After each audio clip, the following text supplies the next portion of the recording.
అప్పగింతలకి మా అమ్మ నాన్న కంటతడి పెడితే అది చూసి ఆడకంటే ఈయన ఎక్కువ ఎడిచారు.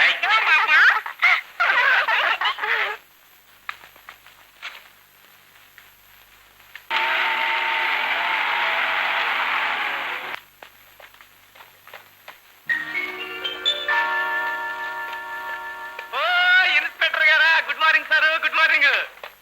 ఏంటి చేసావు? ఏంటిలా వచ్చారు? ఆ పెట్టెలో ఉంది మందులు సారు, మందులు. కానిస్టేబుల్ అవునండి. మా అయ్యగారు అడగండి, ఏం ముట్టుకోవడానికి లేదు. అయినా తెరవడానికి నేను చెప్తున్నాను మందులని. నువ్వు చెప్తే సరిపోతుందా? కానిస్టేబుల్ చూడు. సెర్చ్. మెల్లగా నెమ్మదిగా చెప్తుంటే.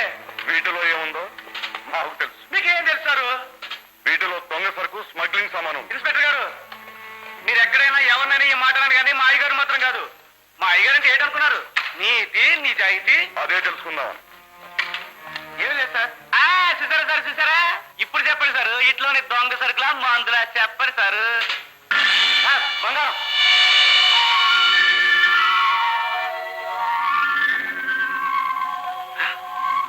నల్లమందు.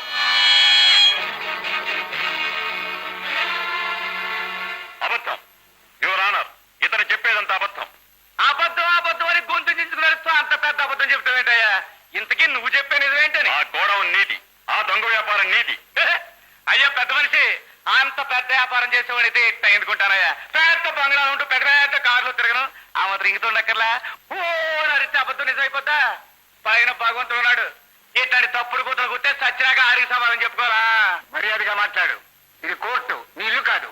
కోర్టు అయినా ఇల్లైనా మనిషికి అంతరాత్మ ఉంటుంది గారు, అంతరాత్మ.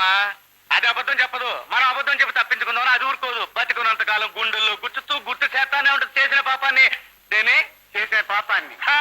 అది అయ్యా, కోర్టైనా ఇల్లైనా నిజమే. అందుకని భూషణ బాబు ఏటకు రావడం, పూలు ఆయన మీద పడడం, దాన్ని నేను చంపాయని రక్షించడం, అందుకు ఆయన ఉద్యోగం ఇవ్వడం అంత నిజం, అచ్చరాల నిజం.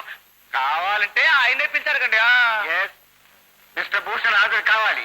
భూషణ్ బాబు, భూషణ్ బాబు, ఓ భూషణ్ బాబు, దండారు. సమయానికి వచ్చారు బాబు, లేకపోతే పెద్ద ఘోరం జరిగిపోయినది. మీ ఆస్తి వ్యాపారం నాదంటే పెద్ద మనిషి అంటే అయిపోతా. నేను ఒప్పుకోవద్దు. ఓ పెద్ద మనిషి, మా భూషణ్ బాబు గారు వచ్చేసరికి సంగతి ఏం చెప్తారు? చెప్పండి బాబు, చెప్పేడే. దేవుడి మీద ప్రమాణం చేసి చెప్తున్నాను, అంతా నిజమే చెప్తా, అబద్ధం చెప్పను. అది భూషణ్ బాబు, ఇక చెప్పండి. ఆ పెద్ద మనిషి సంగతి తేలిపోవాలా? చెప్పేయండి. మిస్టర్ భూషణ్, ఆయన మీకు తెలుసా?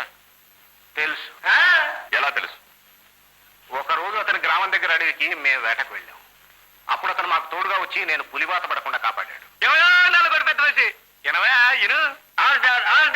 మిస్టర్ భూషణ్, ప్రాణాలు కాపాడినందుకు మీరు అతని పట్నం పిలిపించి పనిలో పెట్టుకున్నారా? లేదు, నేను అతన్ని పిలిపించను లేదు, పనిలో పెట్టుకోను లేదు. ఇతను గొప్ప పులివేటగాడని ఒప్పుకుంటాను. కానీ ఈ పట్టణంలో అతని చేత ఏ పులివేట ఆడిస్తాను? ఇతనే నన్ను వెతుకుంటూ వచ్చాడు. భూషణ్ బాబు, ఏంటంటున్నారు? ఇంతలోనే అంత పెద్ద పడిపా? నీలాంటి నిజాయితీ పరుడు, కండబలం, గుండె బలం ఉన్నవాడు నాకు కావాలా? నీకు ఎప్పుడు అవసరం అప్పుడు రా, నేను పన్నిస్తా అన్నది మీరు. నువ్వు ఊరుకో, ఆయన చెప్పనే. ఆయనే చెప్పనే, కాకపోతే గుర్తు చేస్తున్నా అంతే. మిస్టర్ భూషణ్, మీరు అతన్ని పిలిపించలేదంటున్నారు కదా, అతను మీ దగ్గరికి ఎలా వచ్చాడు? ఒకనాడు ఉన్నట్టుండి తన పెళ్ళాం బిడ్డలతో నా దగ్గరికి వచ్చాడు. ఏమిటయ్యా అంటే, పొలం పండలేదు, దినం గడవటం లేదు, నాకేదైనా దారి చూపించండి, వ్యాపారం చేసుకుంటాను అని ప్రాధేయపడ్డాడు. సరే, మా గోడాను ఖాళీగా ఉంది కదా అని 5 సంవత్సరాలకు అడ్వాన్స్ లేకుండా అద్దెకిచ్చాను. ఆ తర్వాత ఆ గోడాన్లో అతను ఏం చేస్తున్నాడో ఏమో నాకు బొత్తిగా తెలియదు. ఏంటి భూషణ్ బాబు, ఏంటి మీరు చెప్పేది?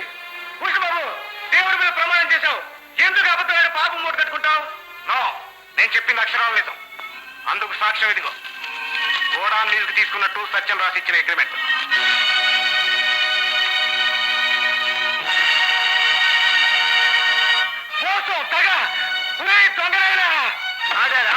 ఇష్టం వచ్చిన మాట్లాడకూడదు. ఏంటి సార్ ఇంత అన్యాయం జరుగుతుంటే నోరు మూసుకోమంటారు? నోరు మూసుకుంటే తప్పు ఒప్పుకున్నట్టుగా. ఏంట్రా అది అగ్రిమెంటా? నా జీతం పెంచుతున్నానని, నా ఉద్యోగం ఖాయం చేస్తున్నానని చెప్పారు, సంతకం పెట్టించుకుని ఇప్పుడు అగ్రిమెంట్ అంట. ఒరే బద్మాష్ తగులుపాచి, నిన్ను మోసం చేస్తావా? నన్ను నమ్మించి సంతకం పెట్టుకుని ఇంత మోసం చేస్తావా?